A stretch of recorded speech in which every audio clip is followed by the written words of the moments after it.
షాద్ నగర్ వైపు ఉన్న మన స్వర్గసీమ వెంచర్లో ప్లాట్లు కొన్న వాళ్ళంతా సంతోషంగా ఉన్నారు. ఒక్కసారి విజిట్ చేయండి.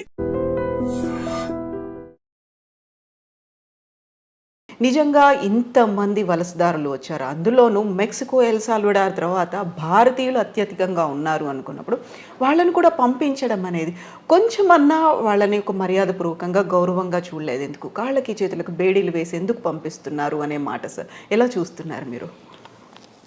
మన కోణ నుంచి చూస్తే పాపం ఏదో బతుకు తెరువు కోసం పోయారు, వాళ్ళని పంపించేటప్పుడు ఇంత అవమానించి పంపించాలని మనకు అనిపిస్తుంది. సహజం, అది సహజంగా దేశంలో కొంత ఆవేదన ఉంటుంది.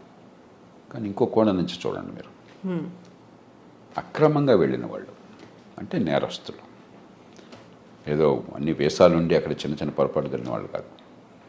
లక్షల రూపాయలు ఈ మాఫియాకి, ఏది అక్కడ ట్రాఫికింగ్ దళారులకి ఇచ్చి వెళ్ళిన వాళ్ళు, నిరుపేదలు కూడా కాదు.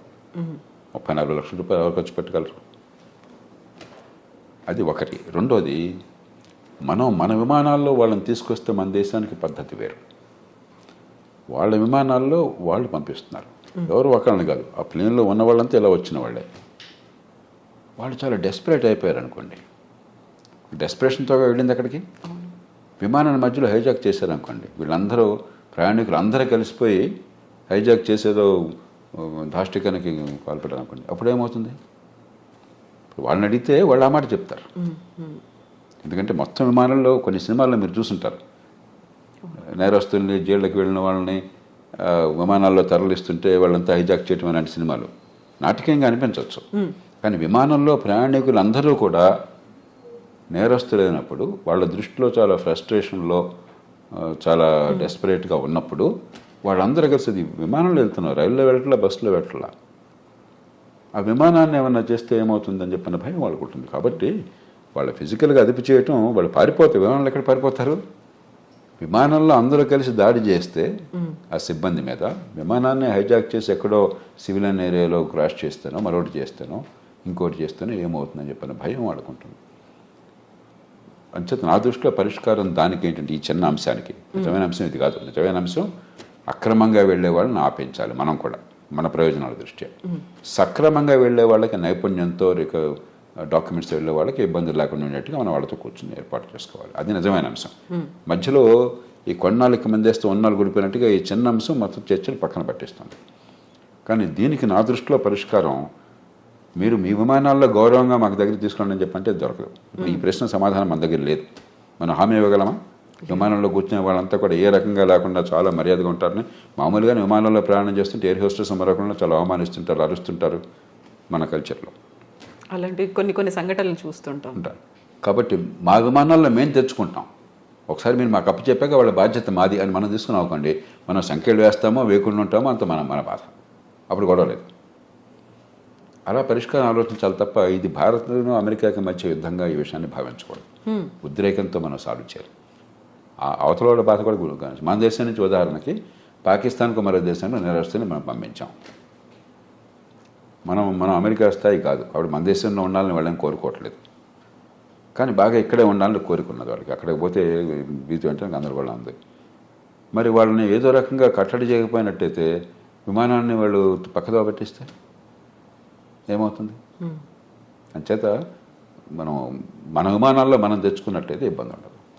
కాకపోతే సార్, ఇప్పుడు మాల్యా లాంటి వాళ్ళని, నీరవ్ మోదీ లాంటి వాళ్ళు, మెహుల్ చోస్కి వాళ్ళని కోట్లాది రూపాయలని వాళ్ళకి రైట్ ఆఫ్ చేసేసి వాళ్ళు ఎక్కడున్నారో తెలీదు, తెలిసినప్పటికి కూడా వాళ్ళని తీసుకువచ్చే ప్రయత్నాలు ఇవన్నీ జరగనప్పుడు వీళ్ళు పాపం అమాయకంగానో లేకుంటే ఇంకెవరి మాటలో నమ్మి వెళ్ళిపోయిన తర్వాత వీళ్ళని అంత అమానవీయంగా తీసుకురావాలనేది ఇక్కడ డ్యూయల్ రోల్ ఉందా సార్? రెండుకి తేడా. మనం చాలా ఎమోషనల్గా చేస్తున్నాం. నీరవ్ మోదీ కానీ మాల్యా కానీ క్రమక్రమంగా తిరిగి వస్తున్నారు ఇండియాకి. వాళ్ళు ఆ దేశంలో ఎవరే దేశంలో ఉన్నా ప్రజాస్వామ్య దేశాల్లో రాజ్యాంగం కింద వాళ్ళ హక్కులు స్వేచ్ఛలు ఉన్నాయి, ప్రాథమిక హక్కులు స్వేచ్ఛలు ఉన్నాయి. దాని ప్రకారం డ్యూ ప్రాసెస్, కోర్టులకు వెళ్ళటం, ఎక్స్ట్రడిషన్ కోసం మనం కోరితే ఈ కారణంగా మమ్మల్ని పంపించదని వాళ్ళు కోరటం, చివరికి కోర్టు తీర్పు అవటం, అంతా కూడా వాళ్ళు డబ్బులు ఉన్నాయి కాబట్టి మంచి లాయర్లు పెట్టుకుంటారు, కోర్టులకు వెళ్తారు. అంతేగాని మనం తీసుకోవడం మన చేతుల్లో లేదు. మనం ఎవరం కూడా నీరవ్ మోదీనో మాల్యానో మరొకరినో తీసుకురావద్దని మనం అనుకోవటం కాదు. ఆ దేశంలో పోయి దాడి చేసి వాళ్ళని తీసుకొచ్చే శక్తి లేదు, అధికారం లేదు మనకి. వాళ్ళు మనకు పంపించడానికి సిద్ధపడాలి. దానికి ఒక ప్రాసెస్ ఉన్నది. ప్రపంచంలో ఎంత కుబేరుడైతే అంత ప్రాసెస్ ఆలస్యం అవుతుంది. కోర్టులో అంత గట్టి లాయర్లను పెడతారు, అంతగా వాయిదా వేస్తూ పోతుంటారు. అంతే తప్ప ఇక్కడ వీళ్ళని మనం తీసుకురావటంలా. ఆ దేశంలో చట్టాలు ఉల్లంఘించారు, అక్కడ కోర్టులు వీళ్ళ కేసులు ఒప్పుకోలేదు, కాబట్టి విధిగా రావాల్సి వస్తుంది. అలా చూడాలి తప్ప దీని పెద్దాన్ని మనం ఒక ఎమోషనల్ కోణం నుంచి చూస్తే పరిష్కారం రాదు.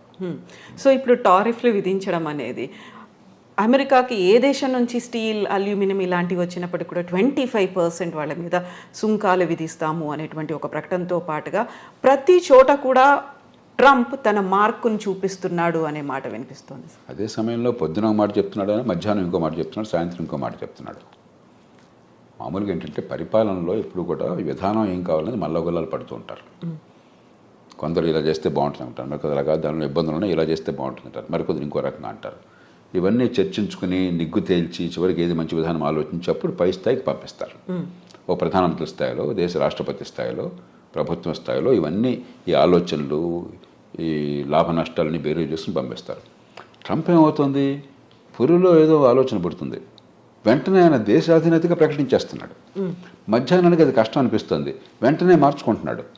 పొద్దున్న ప్రకటించినప్పుడు ఆయన బృందం అంతా వైట్ హౌస్లో ఆయన కేబినెట్ మంత్రులు కానీ లేకపోతే ఆయన ఉన్నతాధికారులు కానీ నేచురల్గా నాయకుడు దేశాధినేత ఆదేశం ఇచ్చాడు కదా ఆయన సమర్థించాలా. మధ్యాహ్నం మాట మారుస్తున్నాడు, మళ్ళీ దీన్ని సమర్థించాలా. సాయంత్రం ఇంకో మాట చెప్తున్నాడు, మళ్ళీ దాన్ని సమర్థించాలా. అంటే ఒక తుగ్గలకి వ్యవహారంలాగా తయారవుతుంది. ట్రంప్ కూడా నిలకడగా, ఎందుకంటే నిలకడగా కొన్ని విషయాల్లో నిలకడగా నడిచవచ్చు. ఇమిగ్రెంట్స్ ఉండటానికి వెళ్ళలేదు, అక్రమంగా వచ్చినటువంటి ఇమిగ్రెంట్స్ ఉండటానికి వెళ్ళలేదు, అక్కడ కన్సిస్టెంట్గా ఉన్నాడు. మంచి వచ్చేటో పక్కన పెట్టండి. అలాగే మరికొన్ని విషయాలు, కానీ కొన్ని విషయాల్లో పొద్దున మధ్యాహ్నం సాయంత్రం ఒక్కసారి ప్రభుత్వం మాట 2-3 సార్లు మారిపోతుంది. అది ఏ దేశానికి మంచిది కాదు. విధానాలు లోతుగా ఆలోచించాలి, తొందరపడి నిర్ణయాలు చేయకూడదు, అన్ని రకాలుగా పూర్వాపరాలు పరిశీలించాలి. వినదగిన ఎవరు చెప్పినా అని చెప్పని మీరు ఏదనుకుంటున్నారో దానికి వ్యతిరేకంగా చెప్పేవాళ్ళ మాట కూడా ఆలోచించి నిర్ణయం తీసుకోవాలి. తీసుకున్నాక నిలకడగా ఉండాలి. ఇప్పుడు ఆలోచించకుండా తొందరపడి నిర్ణయాలు, నిలకడ లేకుండా వెనక్కి వెళ్ళటం జరుగుతుంది. ఇప్పుడు జన్మతః పౌరసత్వం రద్దుకు సంబంధించి చేసినటువంటి అనౌన్స్మెంట్ అది ఏ దిశలో ముందుకెళ్తుంది అనుకుంటున్నారు సార్? అది జరగదు. ఆ దేశంలో కోర్టులు అంగీకరించవు, ఆ దేశంలో రాజ్యాంగం ఒప్పుకోదు. రాజ్యాంగాన్ని మార్చడం ఎవరి తరమో కాదు. అయితే ఒక్కటే అవకాశం ఉన్నది, ఇది సుప్రీంకోర్టు దాకా వెళుతుంది. బహుశా వెళితే సుప్రీంకోర్టు తీసుకోవాలనేది. మన దేశంలాగా ప్రతి కేసు సుప్రీంకోర్టు తీసుకోదు. అక్కడ కింద కోర్టులో దీన్ని ఆపేశారనుకోండి, సుప్రీంకోర్టు తీసుకోకపోవచ్చు అసలు. మన దేశంలో ప్రతి చెత్త చెదారం ప్రతి కేసు వెళ్ళిపోతుంది సుప్రీంకోర్టుకి. అక్కడ అట్లా ఉండదు. ఏడాదికి 100 కేసులు చూస్తారంతే. వాళ్ళు ముఖ్యం అనుకున్నాయి, మిగతావన్నీ అప్లికేషన్ పెట్టి మాత్రం కోర్టుకు తీసుకునేవాళ్ళు. ఊరికే డాకెట్ షీట్ నిండిపోతుంది, ఇక కోర్టుకు వేరే పని ఉండదు. ఒకవేళ తీసుకుంటే సుప్రీంకోర్టు తిరస్కరిస్తుంది. కానీ బహుశా ఏది ఆమోదించే అవకాశం ఉంది అంటే గట్టిగా ప్రభుత్వానికి వాదించే అవకాశం ఒకటి ఉన్నది. అక్రమంగా తల్లిదండ్రులు కనుక ఆ దేశానికి చొరబడ్డట్టయితే, ఏ రకమైన డాక్యుమెంట్ వేసా లేకుండా అలా చొరబడ్డాక ఈ దేశంలో బిడ్డలను కన్నట్టయితే వాళ్ళకి పౌరసత్వం రాజ్యాంగంలో పదజాలం ప్రకారం వాళ్ళకు కూడా అవుతుంది, ఆ దేశంలో పుట్టారు కాబట్టి. కానీ రెండో పార్టీ పదజాలం మళ్ళీ కొంచెం సందిగ్ధంగా ఉంది. కాబట్టి దేశంలోకి రావడమే అక్రమంగా ఉన్నారు కాబట్టి అక్రమంగా వచ్చిన వాళ్ళకు, అక్రమంగా ఉన్న కాలంలో పుట్టితే వాళ్ళకి లేదు అని చెప్పి బహుశా కోర్టు ఒప్పుకోవచ్చు, మనకు తెలియదు. కాబట్టి భారతీయులకి ఇప్పుడు ఈ రకంగా అక్రమంగా వెళ్ళిన వాళ్ళకి ఇబ్బంది అవుతుంది. కానీ 195 మంది భారతీయులు ఈ దేశం నుంచి అమెరికా పోయేది చదువుకున్న వాళ్ళు, నైపుణ్యం ఉన్నవాళ్ళు, ఆ దేశంలోనే ఉన్నత విద్యను పొందిన వాళ్ళు చాలామంది, నైపుణ్యం వల్ల చాలా పూర్తిగా పద్ధతి ప్రకారం వీసా పొందిన వాళ్ళు. వాళ్ళకి ఎలాంటి ఇబ్బంది ఉండదు. మన ఊరికి అనవసరంగా కంగారు పడిపోయేది కొంపనిపోతే అనుకోవడం తప్ప నాకు 100కి వాళ్ళు ఏమాత్రం అనుమానం లేదు. కానీ అక్రమంగా చొరబడిన తల్లిదండ్రులకు పుట్టిన సంతానమైనట్లయితే సుప్రీంకోర్టు బహుశా వేరే స్టాండ్ తీసుకోవచ్చు. సార్ మీరు ఇప్పుడు 95% ప్రాపర్ మెథడ్లో వెళుతున్నారు అనుకున్నప్పుడు మిగతా 5%ని విమానాల్లో ఆ దేశాలకు పంపిస్తుంది. మన భారతదేశం వాళ్ళని ఎలా ట్రీట్ చేయాలి, ఏం చేయాలంటారు? అవగాహన కల్పించాలా? మళ్ళీ అవకాశం ఇప్పుడు ఈ దేశంలో 145 కోట్ల జనాభా ఉంది, 54 కోట్ల మంది పనిచేసేవాళ్ళు ఉన్నారు. దానిలో అత్యధికులు అసంఘటిత రంగం, రెక్కాడితే డొక్కాడిన వాళ్ళు, రేపు పొద్దున భోజనం ఎక్కడ దొరుకుతుందో తెలియని వాళ్ళు. కాబట్టి మన దేశంలో వాళ్ళేదో అక్రమ ఖర్చు పెట్టి అమెరికా వెళ్ళారు కాబట్టి వాళ్ళని ప్రత్యేకంగా నెత్తినెక్కించుకోవడం సాధ్యం కాదు. అందరి పౌరులతో సమానం. ఈ దేశంలో అందరికీ ఏ ప్రయత్నాలు చేయగలుగుతాం మనకున్న వనరులతో, మనకున్న పరిస్థితుల్లో, మనకున్న అవకాశాలతో ఆ ప్రయత్నాలు వాళ్ళకే చేస్తాం తప్పితే వీళ్ళని ప్రత్యేకంగా నెత్తిన పెట్టుకోవడం నేను చెప్పిన మాట విరుచించకపోవచ్చు. వాళ్ళ దగ్గర మన దేశంలో 2 రోజులు కొంచెం ప్రచారంలోకి వస్తే అది ప్రపంచంలో మోస్ట్ ఇంపార్టెంట్ ఇష్యూ. అంటే భారతదేశంలో ఈ కోట్ల మంది భవిష్యత్తు అక్కర్లేదా మనకి? కాబట్టి ఖచ్చితంగా ఈ దేశంలో ఉన్న మేరకు ఆ పరిస్థితులను బట్టి అవకాశాలు ఉంటాయి. అక్కడి నుంచి వచ్చేవాళ్ళు మరి ఇంకోటి గమనించండి, అత్యధికులు లక్షలాది రూపాయలు ఖర్చు పెట్టి వెళ్ళిన వాళ్ళు. కాబట్టి వాళ్ళు కొంత సొంతంగా బతకగల వాళ్ళు, బతకలేని వాళ్ళు కాదు. అందులో మనం చర్చ చేసినప్పుడు కూడా పత్రికల్లో కానీ టీవీల్లో కానీ ఇదేది మిడిల్ ఈస్ట్ అనుకోండి, అక్కడికి వెళ్ళిన వాళ్ళు అత్యధికులు, కొందరు బాగా నైపుణ్యం ఉన్నవాళ్ళే, మిగతా వాళ్ళు పాపం కాయ కష్టం చేయడం కోసం వెళ్ళిన వాళ్ళు.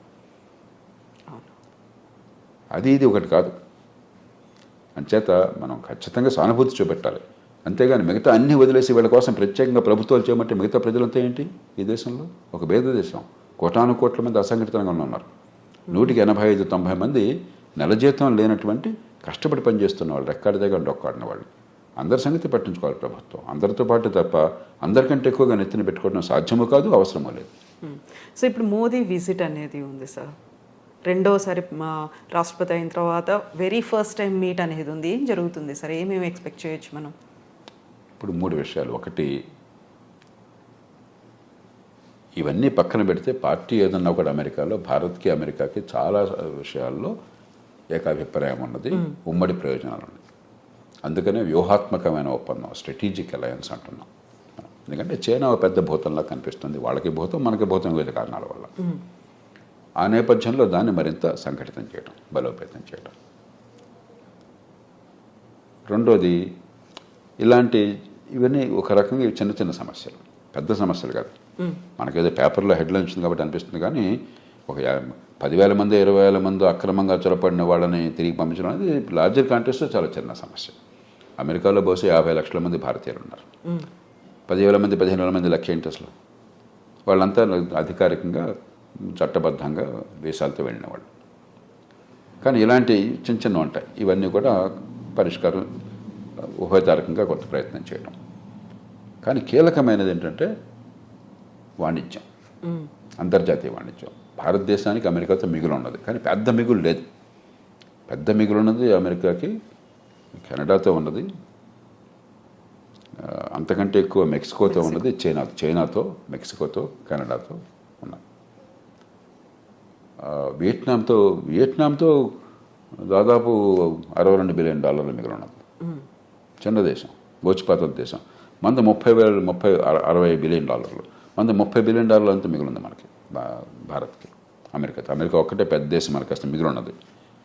తగ్గించాలని ఒత్తిడి ఉంటుంది. అందుకనే మన బడ్జెట్ కూడా కొంత మనం దిగుమతి సుంకాలు తగ్గించే ప్రయత్నం చేశాం. ఉభయతారకంగా ఆయన మనసును గుర్తిరిగి కాస్త ఆయన్ని ప్రసన్నం చేసుకోవటం, అదే మన ప్రయోజనాలను కాపాడుకోవటం.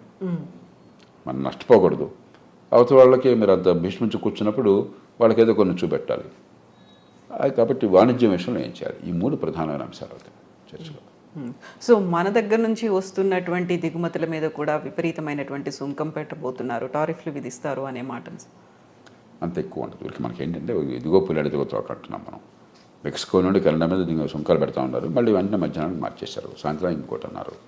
మన మీద కూడా ఇవన్నీ ఏంటంటే నెగోషియేటింగ్ టాక్టిక్.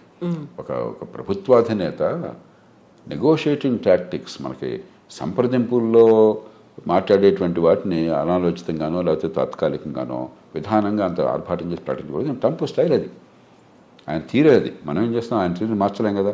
పుట్టుకతో వచ్చిన బుద్ధి పుట్టుకలతో కానీ పోదని చెప్పిన మన చేతుల్లో ఏం లేదు. అంచేత మన మీద కొంత ఒత్తిడి మన మీద ఉంటుంది, కానీ భయంకరంగా ఏముండదు. మనం కూడా కొంచెం ఉభయతారకంగా వ్యవహరించినట్టయితే, మన ప్రయోజనాన్ని కాపాడుకుంటూ ఒడుకు వ్యవహరించినట్టయితే మనకి పెద్దగా నష్టం ఉంటుంది. సో ఫస్ట్ 100 డేసే కీలకమైనప్పుడు మీరు చెప్పినట్టుగా ఇన్ని కన్ఫ్యూజింగ్ నిర్ణయాలు పూటకొకటి మారుతూ ఉన్నప్పుడు వాట్ అబౌట్ మిగతా టెన్యూర్ అనేది ఎలా ఉంటుంది అనుకోవచ్చు సార్? ఇప్పుడు అమెరికాకి ఏమవుతుందో అమెరికా వాళ్ళు చూస్తారు, మీకు నాకు బాధపడాల్సిన అవసరం లేదు. ప్రపంచానికి ఏమవుతుందని ఆలోచించాలి. ఏమవుతుందంటే అమెరికా తిరుగులేని నాయకత్వం ఉన్న దేశం, ఆర్థికంగా కానీ సైనిక పరంగా కానీ. ప్రపంచంలో కాస్త ఏమనాలి, ఒక కొన్ని మౌలిక సూత్రాలు, కొన్ని మౌలికమైనటువంటి పద్ధతులు, అంతర్జాతీయ వాణిజ్యం కావచ్చు, మరొకటి కావచ్చు, ఇలాంటి విషయాల్లో అమెరికా ఒక పెద్ద పాత్ర వహిస్తుంది. అమెరికా ఆదర్శంగా ఉంటుంది. అది క్రమేణా పలచబడుతుంది ఇది కొనసాగితే. రెండోది, నిలకడలేని విధానాలు, పురుల్లో బుద్ధి పుట్టినట్టు ఏది పడితే అది తుక్కలకు విధానాలు కనిపిస్తుంటే మళ్ళీ అంతర్జాతీయ సమాజంలో అమెరికా నాయకత్వం తగ్గి చైనా గొప్ప దేశంగా అనిపిస్తుంది. వాళ్ళతో పోలిస్తే వీడమా ఉన్నారు, కాస్త పద్ధతి ఉంది, నిలకడ ఉందని చెప్పని. కాబట్టి ట్రంప్ కానీ ఆయన బృందం కానీ కొద్దిగా ఉభయతారకంగా వ్యవహరించకపోయినట్టయితే అమెరికా నాయకత్వం బలహీనపడి చైనా నాయకత్వం పెరిగే అవకాశం ఉంది. భారతదేశానికి ఏనాడైనా సరే ఈ రెంటి మధ్య అమెరికా మేలు మనకి మనం ఉన్న పరిస్థితుల్లో. కాబట్టి అది కొంచెం దీర్ఘకాలికంగా మనకు కొంత ఇబ్బంది ఉన్నది. కానీ ఇక అమెరికా అది కోరుకుంటే మనం ఏం చేయగలం, చూద్దాం ఏమవుతుంది. సో అప్పుడు మన దౌత్య వ్యవహారాలు కానీ మనం చేసేటువంటి ప్రయత్నాలు కానీ ఏమన్నా మార్పు తెచ్చే అవకాశం ఉందంట. అందుకనే ఇప్పుడు మనం చాలా జాగ్రత్తగా వ్యవహరిస్తున్నాం. పార్టీ ఏదైనా కూడా ఢిల్లీలో అధికారంలో ఉన్న పార్టీ అమెరికాతో మైత్రి సంబంధాలు మనకు తగ్గటం లేదు. అక్కడ ఏ పార్టీ ఉన్నా, మన దేశంలో ఏ పార్టీ ఉన్నా కూడా యూరప్తో సంబంధాలు మనం తగ్గించుకోవటం లేదు. చైనాని మనం శత్రువుగా తీసుకోవటం లేదు. సరిహద్దుల దగ్గర ఏమన్నా దాడి చేస్తే వాడు గట్టిగా ఎదురు తిప్పుతున్నాను తప్పితే చైనాని శత్రువు చూడలేదు. మనం చాలా సమావేశాల్లో చైనాతో కలిసి పనిచేస్తున్నాం. ఇదే సరే. అలాగే రష్యా ఎన్ని ఇబ్బందులు పెడుతున్నా కూడా యుక్రెయిన్ని మన రష్యాతో వైరం పెట్టుకోవట్లా, ఇరాన్తో వైరం పెట్టుకోవట్లా. ఇది సరైన పద్ధతి. మన ప్రయోజనాలు మనకు ముఖ్యం తప్ప అమెరికా ఏం కోరింది, యూరప్ ఏం కోరిందో మనకు ముఖ్యం కాదు. వాళ్ళకి నొప్పించకుండా, మనకి తానవ్వక నొప్పింపక మన ప్రయోజనాలను కాపాడుకోవాలి. నా దృష్టిలో మన ప్రభుత్వాలు చిత్తశుద్ధితో ఆ ప్రయత్నాలనే చేస్తున్నాయి. అవి కొనసాగించాలి.